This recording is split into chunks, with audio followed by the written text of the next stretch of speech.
दोस्तों, बढ़ती हुई महंगाई जब हमारी कमाई पर भारी पड़ने लगे तो हम फाइनेंशियल प्लानिंग क्या करेंगे? क्योंकि आम आदमी की जॉब में इतना इंक्रीमेंट हो नहीं रहा है, आजकल पैसा इतना बढ़ नहीं रहा है, लेकिन महंगाई लगातार बढ़ते जा रही है। अगर इस 2023 में महंगाई से लड़ना चाहते हैं तो उसके लिए मैंने कुछ पॉइंट नोट डाउन किए हैं जो कि आपके बहुत काम आ सकते हैं। तो वीडियो बहुत इंपॉर्टेंट है, वीडियो के अंत तक बने रहना। और चैनल को अभी तक आपने सब्सक्राइब नहीं किया है तो आपसे एक नम्र निवेदन है, सब्सक्राइब करिए इस चैनल को और बेल आइकन को भी ज़रूर प्रेस कर दीजिएगा ताकि ऐसी इंटरेस्टिंग वीडियो की नोटिफिकेशन आपको मिलते रहे। जो लगे कि वीडियो किसी के काम आ सकती है तो शेयर भी कर दीजिएगा, और आपको लगता है कि आपके बहुत काम किए तो वीडियो को लाइक ज़रूर करना, लाइक करना बिल्कुल मत भूलना। तो चलिए स्टार्ट करते हैं वीडियो को। हेलो फ्रेंड्स, मैं हूँ राधा चौहान और मेरे चैनल में आपका बहुत बहुत स्वागत है। तो चलिए स्टार्ट करते हैं वीडियो को। सबसे पहला पॉइंट आता है कि अपनी जॉब चेंज करें। देखिए, जो मतलब घर हम 2021 में जितने में चला पा रहे थे उतने में 2022 में नहीं चला हमारा घर। 2022 में कुछ चीज़ों के रेट आते आते डबल हो गए हैं। तो अभी जितने में हम 2022 में चला रहे थे तो उतने में अभी 2023 में नहीं चलेगा। तो इसीलिए हमें जॉब चेंज करना ही पड़ेगा। अब जॉब चेंज क्यों करना है हम वो भी बात करेंगे आगे। उसके लिए हमें करना क्या है कि जैसे देखिए, बहुत से लोगों को देखा होगा आपने कि जॉब में इंक्रीमेंट होता है, जो हमारी पेमेंट होती है उसमें बढ़ोतरी होती है। अगर आपकी जॉब में बढ़ोतरी नहीं हो रही है तो वो आपको चेंज करने की ज़रूरत है, क्योंकि जब जॉब में इंक्रीमेंट नहीं होगा तो चेंज करना ही पड़ेगा। और महंगाई तो हमारा इंतजार करेगी नहीं कि मतलब महंगाई घटेगी तो नहीं, हमारे लिए रुकेगी तो नहीं, नहीं रुकती। वो तो हर साल 6 से 7% बढ़ेगी ही बढ़ेगी। आप अंदाजे लगाकर देखना कि 2021 में घर चलाया था वही 2022 में उतना ही रकम डबल हो गया। जैसे मतलब किसी का घर 2021 में 15,000 में एक महीने का खर्चा चल रहा था तो अभी 2022 में नहीं चलाना, 2022 में कम से कम 25,000 रुपये तो लग ही रहे हैं एक फैमिली के। तो आपको इसीलिए जॉब में इंक्रीमेंट नहीं हो रहा है तो जॉब चेंज करने की बहुत ज़्यादा ज़रूरत है।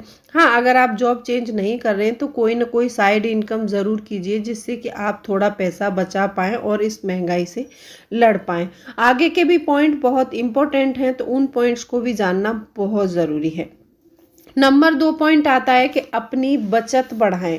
देखो, बहुत सारे उसमें हमने देखा है कि कुछ लोग क्या होता है कि अगर आपकी जॉब में इंक्रीमेंट हो रहा है, पैसे का इंक्रीजमेंट हो रहा है तो आपको अपनी बचत को बढ़ाना है।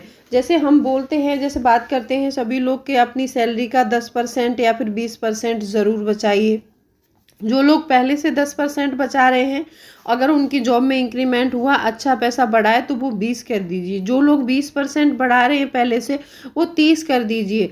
तो ऐसे करके हर उसमें जब भी आपकी जॉब में इंक्रीमेंट होता है तो आपको अपनी बचत को बढ़ाना ही है। ये आप एक प्रण ले लीजिए कि जब भी मेरी जॉब में इंक्रीमेंट होगा तो मैं अपनी बचत बढ़ाऊंगा। क्योंकि खर्चे बढ़ाने में हमें टाइम नहीं लगता है। खर्चे बढ़ाने का क्या है, खर्चे जैसे मान लो हम किसी 5 से 6 हज़ार के रूम रेंट में रह रहे हैं, हम जाके 10,000 वाले में रहने लगेंगे। हम 2 व्हीलर से चल रहे हैं, हम 4 व्हीलर से चलने लगेंगे। खर्चे बढ़ाने में कोई दिक्कत नहीं है, खर्चा हम आसानी से बढ़ा सकते हैं। लेकिन जब हम अपनी बचत को बढ़ाने के बारे में सोचते हैं ना तो हमें बहुत ज़्यादा सोचना पड़ता है। ये क्यों सोचना पड़ता है? क्योंकि हमारा हाथ खुला हुआ है खर्च करने में। तो इसीलिए बचत के बारे में सोचते हुए हमें थोड़ा सा डर लगता है कि हम बचत बढ़ाएंगे तो कहीं हमारे खर्चों में कमी तो नहीं आ जाएगी। दोस्तों, खर्चों में कमी आए तो आ जाए, कोई दिक्कत नहीं है, आप कटौती कर लो, एडजस्ट कर लो। लेकिन बचत अगर आज आपने बढ़ा ली ना तो आने वाले समय में आपको इतनी कठिनाई नहीं होगी सरवाइव करने में। इसीलिए मैं कह रही हूँ, अब जब भी आपकी जॉब में इंक्रीजमेंट होता है तो अपनी बचत को बढ़ाइए। अच्छा, तीसरा पॉइंट ये आता है कि अपने खर्चों की डायरी बनाएं। देखो, बहुत से लोग मतलब ऐसा कहते हैं कि पैसा तो मैं बहुत कमाता हूँ लेकिन पता नहीं चलता है कि कहाँ चला जाता है। तो लेकिन पैसा आप ही खर्च करते हैं, लेकिन माइंड आपका इतना शार्प तो है नहीं कि आप महीने भर के खर्चे याद कर ले। तो कुछ लोग क्या करते हैं कि खर्च करते ही रहते हैं और फिर जब लास्ट आते आते होता है तो कुछ चंद पैसे बचते हैं हाथों में, फिर बोलते हैं कि मेरे पास तो पता नहीं मेरा पैसा कहाँ चला गया। तो इसीलिए आपको पता नहीं चलता, क्योंकि आप ना अपने खर्चों को राइट डाउन नहीं करते हैं। ये राइट डाउन करना क्यों ज़रूरी है दोस्तों? अगर आपको पता करना है कि मेरे खर्चे कितने हैं और मेरी आमदनी कितनी है, कितने में मेरा घर चल रहा है, कितने पैसे हमारे बेफिजूली खर्च हो रहे हैं, तो हम मतलब इसका अंदाज़ा बिना राइट डाउन किए नहीं लगा सकते हैं। तो इसीलिए आपको राइट डाउन करना है और अपने खर्चों का पता ज़रूर करना है कि आप कितना कमाते हैं, उसमें से कितना खर्च हो जाता है। ठीक है। चौथा पॉइंट आता है कि अपने पैसों का डाइवर्सिफिकेशन ज़रूर करें।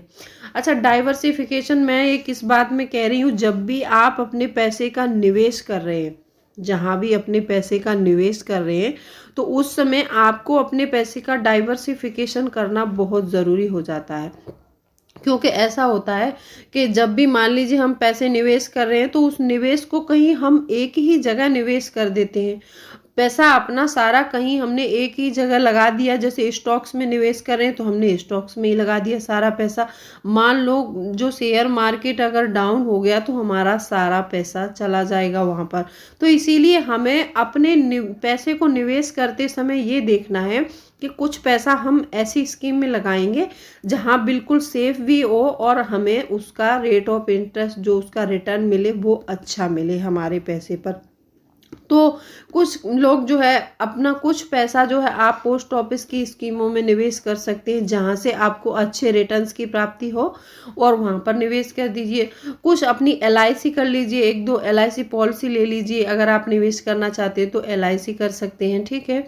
LIC भी हमारी लाइफ में बहुत ज़रूरी है। हमारी लाइफ का जो बीमा है वो बहुत ज़रूरी है, होना ही चाहिए। और इसके साथ साथ मैं बताऊंगी आपको हेल्थ इंश्योरेंस लेना भी बहुत ज़रूरी है। हेल्थ इंश्योरेंस आपको ज़रूर लेना चाहिए। अब हेल्थ इंश्योरेंस क्यों ज़रूरी है? देखिए, कभी होता है कि ऐसी सिचुएशन आ जाती है, कभी हम कोई बीमारी से ग्रसित हो जाते हैं, तो वो थोड़ा पैसा हमारा जाएगा ज़रूर उसमें, लेकिन जब कभी बड़ी विपत्ति आएगी तो हमारे सर से वो बड़ी विपत्ति टल सकती है। तो इसीलिए हमें हेल्थ इंश्योरेंस ज़रूर लेना चाहिए। और एक लाइफ इंश्योरेंस भी हमारे सबके पास होना चाहिए। लाइफ इंश्योरेंस क्यों ज़रूरी है कि जब आप कमा रहे हैं उस समय आपकी फैमिली अच्छे से खा रही है, आपके बच्चे, आपकी बीवी, आपके मदर फादर सब खुश हैं। देखो, भविष्य का किसी को कुछ नहीं पता कि भविष्य में क्या हो सकता है।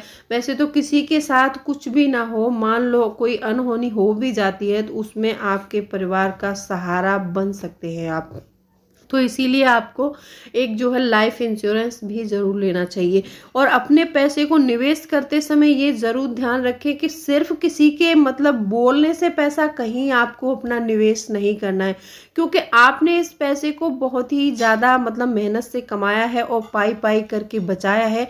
आप अपने दिमाग से, अपनी सूझबूझ से काम लें। कोई बोले कि यहाँ पर पैसा लगा दो आपका डबल हो जाएगा, किसी के कहने से अपना पैसा निवेश नहीं करना है। पांचवा पॉइंट आता है कि निवेश हमेशा लॉन्ग टर्म के लिए करें। देखिए, जो शॉर्ट टर्म स्कीम होती हैं उसमें बहुत कम समय के लिए पैसा निवेश होता है और उसमें बहुत ही कम रेट ऑफ इंटरेस्ट मिलता है, हमें बहुत ही कम रिटर्न्स मिलते हैं। तो इसलिए हमारा पैसा ग्रो नहीं होता है और कम समय में वो पैसा हमारे हाथ में आ जाता है, तो वो खर्च भी बहुत जल्दी हो जाता है। फिर आगे हम क्या करते हैं पता है, जो भी हमें रेट ऑफ इंटरेस्ट मिल रहा है तो उसको आगे निवेश नहीं करते, हम उसको खर्च करने लगते हैं। पैसा हमारा हमारे लिए तभी काम करेगा हम उसको लॉन्ग टर्म के लिए निवेश करें, और जो भी उससे रेट ऑफ इंटरेस्ट ब्याज मिले हमें उस ब्याज को भी हमें निवेश करना है या फिर किसी काम पर लगाना है। ऐसा नहीं कि पैसे का ब्याज मिला और हमने उसको खा के बराबर कर लिया, तो ऐसे हम कभी पैसे वाले भी नहीं बनेंगे और हमारा पैसा ग्रो भी नहीं होगा। तो आपको ये पॉइंट जरूर ध्यान रखना चाहिए। अच्छा, एक बात और बताना चाहती हूँ कि जब भी आप लॉन्ग टर्म के लिए निवेश कर रहे हैं तो उस समय एक इमरजेंसी फंड ज़रूर बनाएं। अब ये इमरजेंसी फंड क्यों ज़रूरी है, इसके बारे में भी हम थोड़ी सी बात करते हैं। क्योंकि हम पैसा अपना लॉन्ग टर्म के लिए निवेश कर रहे हैं, अगर साथ साथ में एक इमरजेंसी फंड बना लेंगे, जैसे मान लीजिए आपके खर्चे 20,000 मंथली के होते हैं, तो 20,000 रुपये मंथली आप 6 मंथ का बना लीजिए, तो 20,000 एक महीने का खर्च आपका 20,000 है, तो इंटू 6 मंथ कर दीजिए, आपका लगभग आ जाएगा 1,20,000 रुपये आ जाएगा। तो उस 1,20,000 को आपको जो है एक अलग अकाउंट में जोड़ के रखना है। जब भी आपको कभी कोई इमरजेंसी आए तो आपको अपनी मतलब उसमें से सेविंग्स में से पैसा निकालने की या फिर इन्वेस्टमेंट में से पैसा निकालने की कोई ज़रूरत नहीं है, क्योंकि आपके पास एक इमरजेंसी फंड है, आप वहाँ से खर्चे चलाएंगे। जैसे ऐसा होता है ना, कभी कभी जॉब छूट जाती है या फिर हम किसी बीमारी से ग्रसित हो जाते हैं, हम काम नहीं कर पा रहे, तो उस समय हमारा खर्च कैसे चलेगा। तो आपको इमरजेंसी फंड बनाना बहुत ज़रूरी होता है। इमरजेंसी फंड हमारे पास है तो हम अपना जॉब चेंज बहुत आसानी से कर सकते हैं। जैसे मान लीजिए मैंने पहले पॉइंट में ही बताया था कि जॉब में इंक्रीमेंट नहीं हो रहा है तो आपको चेंज करना ज़रूरी हो जाता है, क्योंकि जब पैसा नहीं बढ़ेगा जॉब में तो हमारी महंगाई तो हर साल बढ़ेगी। तो हम कैसे लड़ेंगे महंगाई से। अगर महंगाई से लड़ना है तो हमें जॉब चेंज करना ही पड़ेगा, या फिर कोई साइड बिजनेस या साइड इनकम करने के बारे में आप ज़रूर सोचिएगा। ठीक है, तो कैसे लगे पॉइंट कमेंट करके ज़रूर बताना। अगर वीडियो पसंद आई हो तो वीडियो को लाइक कर देना, और चैनल को सब्सक्राइब नहीं किया है तो आप चैनल को सब्सक्राइब ज़रूर कर देना। तो चलिए मिलती हूँ अगले वीडियो में, तब तक के लिए bye bye, thanks for watching.